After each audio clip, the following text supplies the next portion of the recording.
My name is Al B. Reid. I'm the Vice President of Corporate Development at Abbott Laboratories. I was a mass comm major, I should say, and my senior year in high school I worked at a television station in Macon. And so I wanted to continue to do that.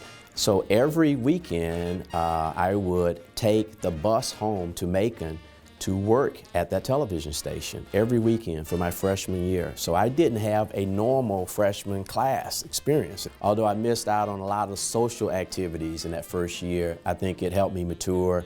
Thank God for people like Professor Bowie, who said, she called me her boy, that I'm not gonna let you fail. And she encouraged me. And as a result of her support and the other professors, there were advisors that were near and dear to me, you know, Mr. Hardy, Professor Brown, Mr. Irvin. It was a terrific opportunity for me to grow as a young man. I don't regret it, but I do wonder if I would have had a lot more enjoyable weekends if I wasn't going back and forth on the Greyhound bus that first year. I think for me the experience was just life-changing. I enjoyed not only the interactions at the time with some of the educational giants that we had at the university, like Dr. Brawley, who was President Emeritus at this time, and he would arrive on campus on Tuesdays and Thursdays and walk around, and we loved seeing him, and he would always allow us to, you know, kind of pick his brain on topics that were near and dear to us. I met some wonderful people through my fraternity experience, Alpha Phi Alpha, who became my brothers for life. I served as the president of my class for 4 years. I was the editor of the newspaper. I developed a social consciousness in terms of what was happening in America around, you know, economic, political, and social change that needed to take place.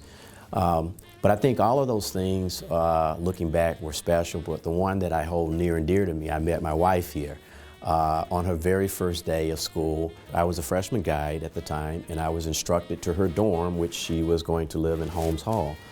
And I took her trunks up to her room, and I remember, I can tell you what she was wearing that day. She had on some white pants and a fuchsia colored shirt with sandals, beautiful radiating eyes, and a wonderful smile. I remember her telling me her reason for coming to Clarke was to get an education, not to find a man. And so 37 years later, we're still together, and we have 2 beautiful children that are both in college. So I would say that's probably the biggest memory of my time at Clarke. I've been fortunate in my career to be able to work in probably 70 countries around the world. And it was the experiences that I received here at Clarke in my my graduate work that allowed me to address some of those concerns, whether they're business or economic or what have you.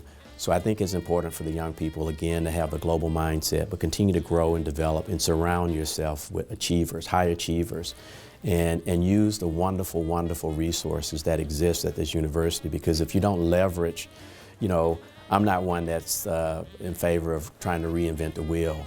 There's a lot of great talent and people here, and so you have to make certain that you take advantage of the vast knowledge and resources that exist within this university, because what I've learned is a lot of those resources are more than happy to help you as you proceed through your career going forward.